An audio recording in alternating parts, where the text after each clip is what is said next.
Helen here with Eyes on the Game. Ahead of Saturday's Ultimate Fighter finale, I'm being joined by UFC veteran Gray Maynard. Now, you are fighting Ryan Hall this weekend. How do you plan on keeping your win over July and the momentum that you got going into this weekend? Yeah, I mean, it all comes down to training and training camp and doing the due diligence of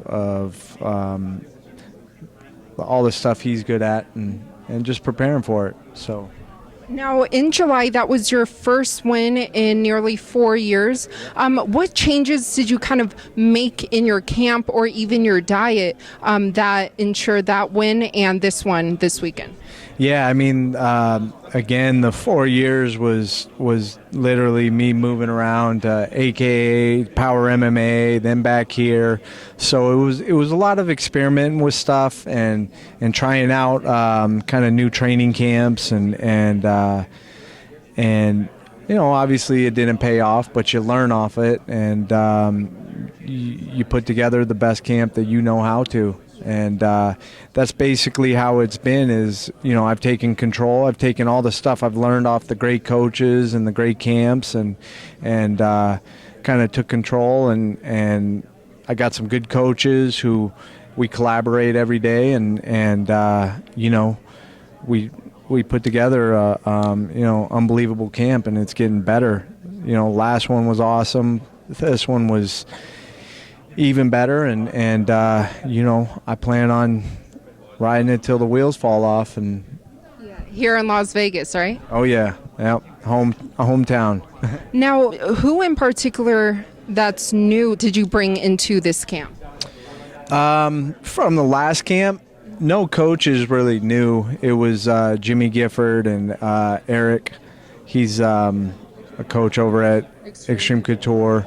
So we brought in a couple training partners who were good jiu-jitsu guys, long, you know, good heel hook guys. So, you know, we got all the right people. And, you know, it's not really quantity, it's quality.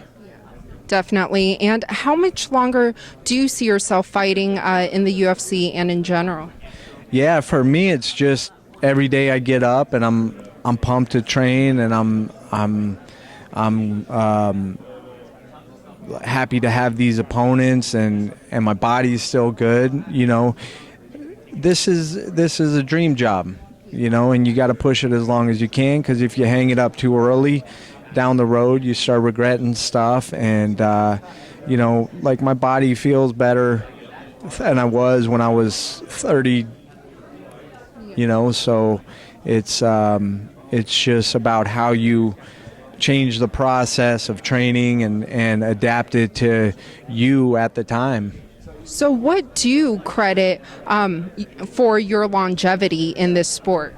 Just being open, you know, really being open to new techniques of training and you know, generally living a clean life though too. You know, I've always ate pretty healthy and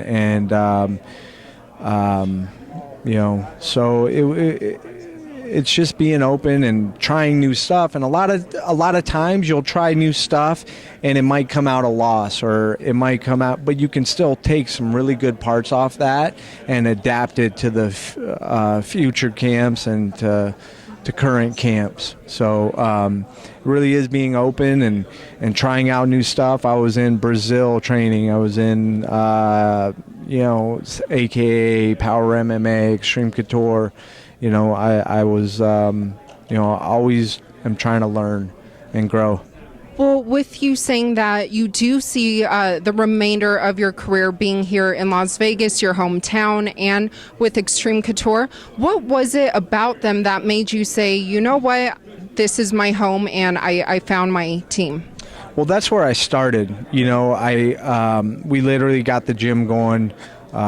We put tile on the ground and everything. You know, there was a core group of us, and I left there about halfway through my Frankie Edgar camp, the third one, and you know, we just needed a change, me and my wife and kid, or we hadn't had the kid yet, but you know, I just wanted to change, and I wanted to try new stuff, and because I had been there my whole career, I wanted to get out, and I went to Brazil, I went to AKA, I went to Power MMA, and just tried out a lot of new stuff. I mean, did it pay off at the time? No, but it's definitely kind of paying off now. Just you got to learn from all the losses and the good parts and the bad parts.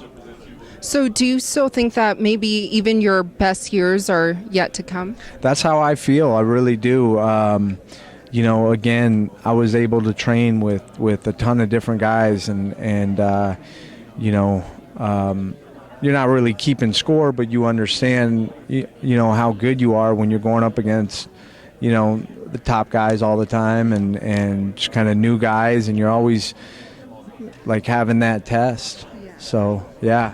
And being around since 2007, what do you think about the evolution of not only MMA, but the UFC, and now with the new owners?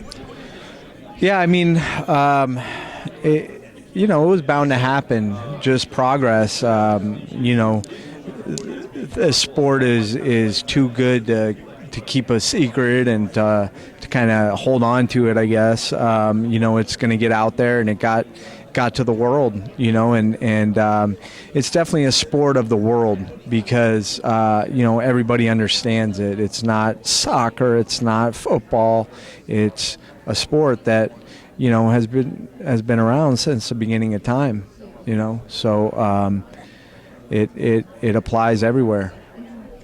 And also, though, yesterday it was officially announced, or the guys kind of came out and said, hey, we're starting this MMA Athletes Association. What are your thoughts on that and the guys who are representing it? Again, it's just that kind of next step of the sport. It's grown all over the world, and there's a lot of money involved, a lot of people involved, and I mean, it's just the steps that a sport takes, as it gets bigger, as it grows, there's going to be a lot of changes.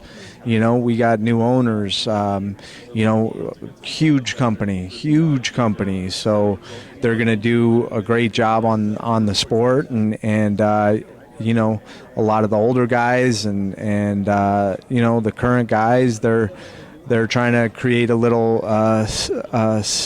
kind of safety net, I guess, for guys who are competing. So it just means it's growing, in general. Do you agree with it, though, what they're doing? Yeah, I mean, I agree with everybody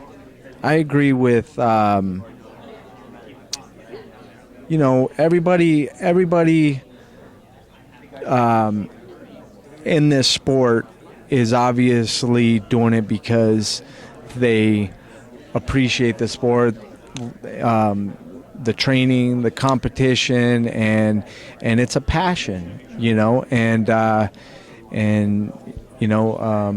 you want to do it as long as possibly, and it's just, I mean, we'll see what happens. I can't really agree, or because I don't really know about it. I saw like just kind of Instagram clip, and I mean, I don't really know about it. I wasn't involved in it, and so it's just. But again, it's a part of growth. It's a part of the sport, and we'll see what happens.